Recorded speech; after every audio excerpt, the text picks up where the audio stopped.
said, I am going to look for Elisha. If the head of Elisha remain on his neck by this time tomorrow, then let the Lord kill me. The question I want to ask is, what was Elisha's problem in the matter? What was the problem of Elisha? It was very, very simple. The problem was, why should a prophet be in the land and the land should degenerate to this level? Why should there be a minister in the nation and the nation should degenerate to this kind of level? What level of useless prophetic ministry is that? What level of useless apostolic ministry is that? If he cannot salvage the nation, then it's not qualified to lead. Hear me, my brothers and my sisters. This is the message.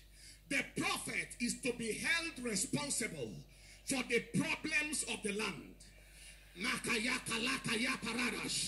The prophet is to be held responsible for the problems of the land. The minister is to be held responsible for the misery of the land. Hear me, beloved brothers and sisters. The destiny of every generation is at the mercy of the ministers of that generation.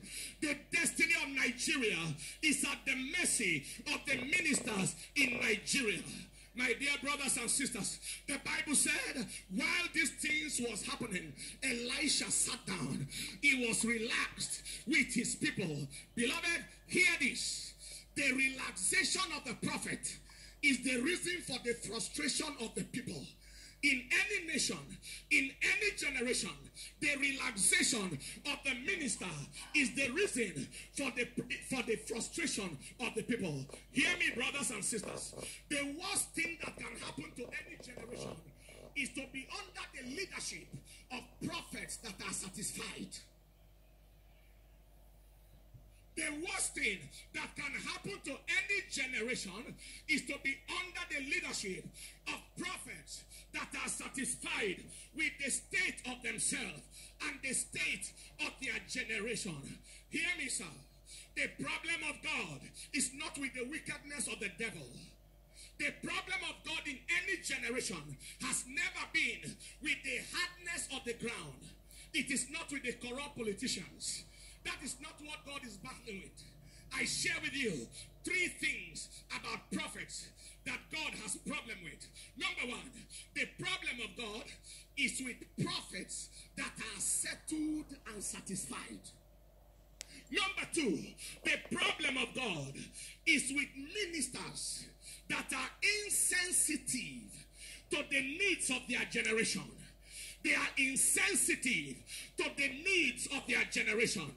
Number 3 problem of God is that is ministers and prophets who refuse to accept responsibility for the deployment of prophetic authority in order to rescue the calamities of their generation. Is God speaking to anybody here today? That has always been the problem of every generation. And don't forget this. If you don't hear anything today, hear this, that the decadence of any generation is connected to negligence on the pulpit. Negligence from the pulpit. The quality of the minister in every generation determines the quality of the saints in that generation, and the quality of the saint determines the quality of the society. Beloved brothers and sisters, I am here and I'm talking to every single one of us. As I came, I kept praying to God and I say, help me, Lord, to rise up to my responsibility in my generation, because that is always the problem. The situation in the land is ultimately traceable to the condition of the pulpit. Brothers and my sisters, the destiny of Nigeria is in the mouth of somebody here. My brothers and my sisters, the destiny of Nigeria is in the mouth of somebody here.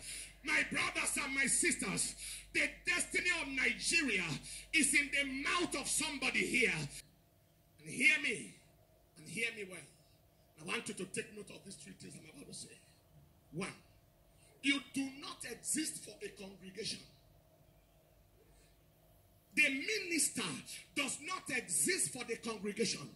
The minister exists for a generation. We exist for a generation. The second thing I am going to say is, God will hold every minister responsible for the condition of the territory where he is located. God will hold everybody responsible for the state of your locality. Watched and you allowed it to go just like that. And hear me.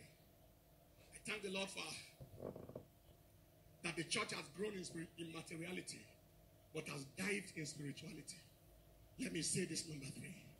That the success of ministry is not measured by material possession.